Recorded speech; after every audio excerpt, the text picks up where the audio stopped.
Hello and welcome to another Demon 212 PC review. Today I'm going to be taking a look at Dungeon Defenders. Although I should probably say I'm going to be taking a small look at Dungeon Defenders, because if you're after a huge expansive review, then I'm afraid this is not the place to be, because I could be here for 100 hours doing a huge expansive review, because this isn't a piddly little download game that you'll play a couple hours and that's it, you've done, seen everything there is. When the developers made this game, they've kind of not really made a game, they've made something that's going to have a community, and in all honesty this is as close to an MMORPG as you're going to get without the bullcrap monthly charge. It's just absolutely huge. So first I'll start with the fact that you can play the game online or you can play the game local. You can play it local 4-player even on the PC, which is mint, but you'll need, like, for example, the Crossfire and 4 Xbox pads or some other setup like that. The Crossfire and Xbox pads are the one that I've got. I imagine other setups may work. If there are other setups, maybe just plugging 4 pads in works. Don't know, as I can't tell you obviously because I can't do it because I don't have them. So anyway, the options wise on the game, there's you've got your general, you've got your controls, your voicing, your videoing. You can customize a large portion of the things on the game. Being a PC, it's pretty much, as always, got a huge amount of customization options, which is one of the best things about buying a game on the PC. You get a choice of how you play it. When you go into local, you can simply obviously play it by yourself, so you don't have to play it 4-player. You can practice, you can level yourself up and things like that. You can go to create a hero and choose between 4 classes: Apprentice, Squire, Huntress and Monk. They all have different strengths and weaknesses.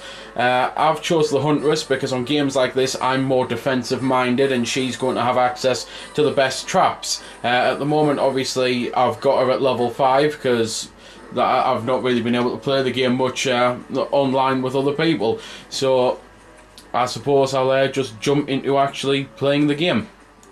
So at the well, I say start of the game, it gives you the option to play tutorial, and if so you'll go straight there, but if not you've got this tavern. And the tavern's something that you're going to be spending a lot of time in, because every so often what the guy sells is going to be different, so you want to check back early and often. You want to, obviously if you want to be in with a good chance of getting some good items.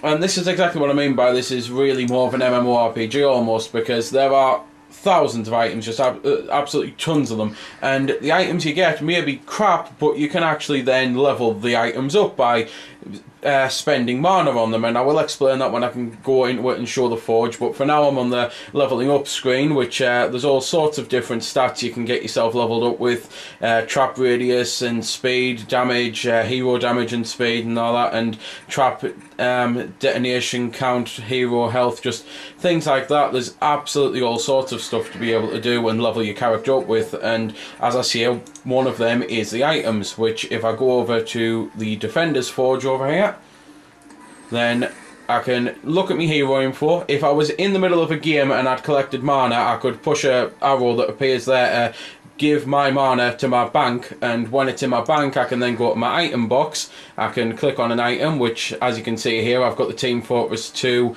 and Portal pack from simply pre-ordering the game. It's one of the reasons why I've bought it on the PC. I absolutely love Team Fortress and I love Portal and I love Valve, and I love all these little bonuses games can get every now and then. I bought Meat Boy again because it had the head crab. I'll at some point buy Renegade Ops again when it eventually comes out for the PC because it's got Gordon Freeman, and etc, etc. So you go over the item and you have to be very careful in the item box. I'm giving you this as a fair warning because there doesn't appear to be a way to get an item back once you've sold it. From what I've found, I've not found a way to do it, and that would mean that if I'd accidentally sold one of my pre-order items, I don't think I'd ever be able to get them back. So when you find an item you want to keep, you want to lock it, because once you lock it, then if you click sell all, it sells everything except the lock items. Once you've unlocked an item, you can go into its info here and you can invest mana if you want to, as I say, upgrade the weapon a bit and take it up to the next level, and it tells you how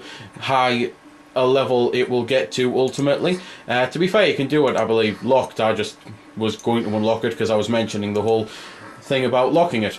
But you can also obviously view your hero info and change heroes, because you can have different characters on the go if you want to.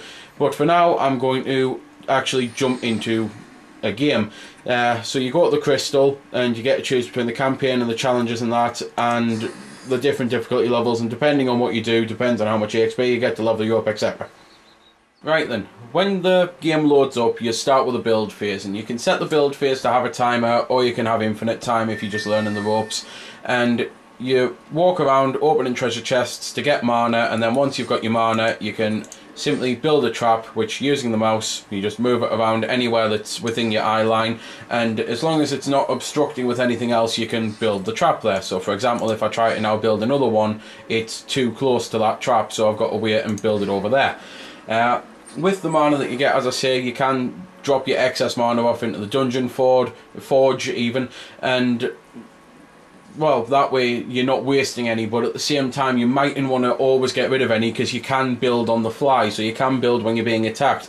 So if you've deposited all your mana and all of a sudden you realise you should really build that type of trap, then you might be a bit screwed, although you do get mana from killing the enemies. And speaking of enemies, you might have noticed it actually tells me which gate they're going to come from and how many of what type, which is incredibly cool and great to know, because it knows where you need to put the most defence on. For example, we have 5 of this level here, 2 absolutely huge beasts come out of here and on the other side, and it's so hard, it's unbelievable to prepare for them, because bombs pretty much do nothing against them, so I keep having to stun them with gas and then shoot them with my weapon, which, as I see it, this isn't just a tower defense, it's a like kind of MMORPG, and it's got a lot of RPG features, and I've mentioned that, and one of them that I haven't mentioned is the combat, which I'm going to show off now, because I've went up to my crystal, I've told it to start the combat. When the enemies come out, you'll notice this purple ring, and I can't hurt them when they're in the purple ring. As soon as they're out the purple ring, I can start firing at them. As I'm using a character who uses crossbows and weapons, I have to reload. So you just simply right click on the mouse button, at least that's what I've got it set to. Obviously if you were using a sword and that, you wouldn't really have to worry about reloading, but the combat in the game does work extremely well, especially the shooting aspect, but then again it's mouse and keyboard, what do you expect? The only thing that is a little bit annoying at times, as you might have noticed there, the crosshairs in the middle of your character's head, and it can be awkward sometimes aiming specific things up, but you can change the camera angle and play it like this if you want. However, I think that's even more awkward to be able to do that, because then aiming up and down becomes a bit of a problem as well as left and right, so I just stick to this. And that's pretty much all I can say without, as I say, making this a 15-hour video or whatever, because it really is an expansive style MMORPG type thing where you're going to have to spend a lot of time to get the most out of it. You're going to have to beat it a large amount of times, whether on your own or with someone else, on the different difficulty levels and everything, to be able to upgrade your character and get them so unique it's unbelievable, because that's something they've kind of went for. They want to be able to have so you can jump into a game and most likely will never have someone who is exactly the same as you, so you'll have slight differences as to what makes your character useful, so you can then that way strategize and team build and that. And it means that if you've got a set of 3 mates who really want the game and who like the game, it means you can spend a large amount of time with them building the perfect team. You can upgrade weapons for each other using each other's mana and each other's banks. You can upgrade pets and all that. It's just a really expansive game, as I say it.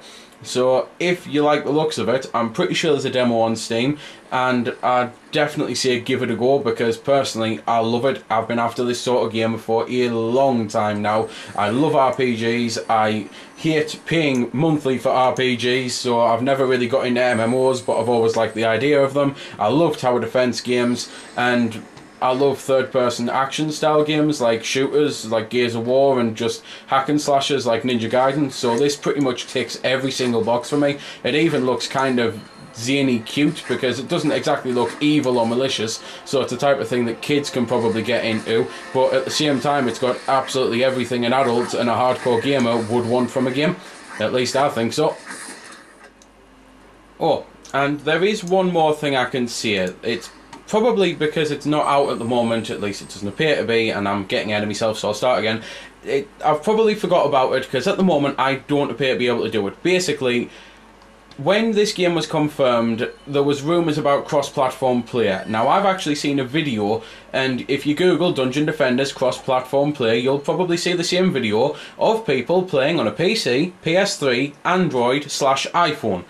Now, at the moment, I can't find any way to set this link up. It might be because the PS3 version I don't think's out everywhere yet. I think America might have it, not sure if Europe have it, mainly because I've bought the PC version, obviously, hence why I'm doing this review. But if they do bring it out, I will be doing a video to show it off, purely and simply because my brother's got an iPhone, I've got a PlayStation, and I've got a PC. So I could actually set it up so that we're all in the same room, because I'll bring my little brother in to play as a character, and we'll be able to show it off. Now, I won't be able to show an Android, because I don't know anyone who's got an Android. That's not me having a go at Androids. I actually think they're a great phone. I'm just saying I only know people who've got iPhones.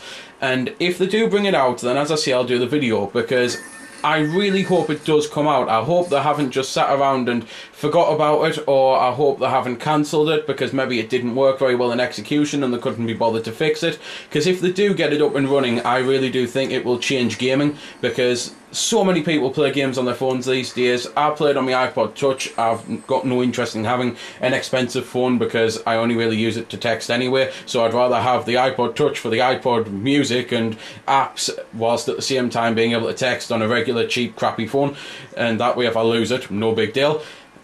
And as I say, that so many people therefore play games on little handhelds, that it really would change gaming, because loads of little download games like this could then incorporate cross-platform compatibility, not just tower defences, not just RPGs. I could see racing games working really well. I could see like a number of possibilities. There's people who play FPSs on mobile phones that are better on the mobile phone than on mouse and keyboard, because they play it that much and they like the touchscreen so much. So I really do think that it could change the way of gaming if they manage to pull it off, which is why, if they pull it off, I'll show it, simply because I want to be able to prove to people that it does exist.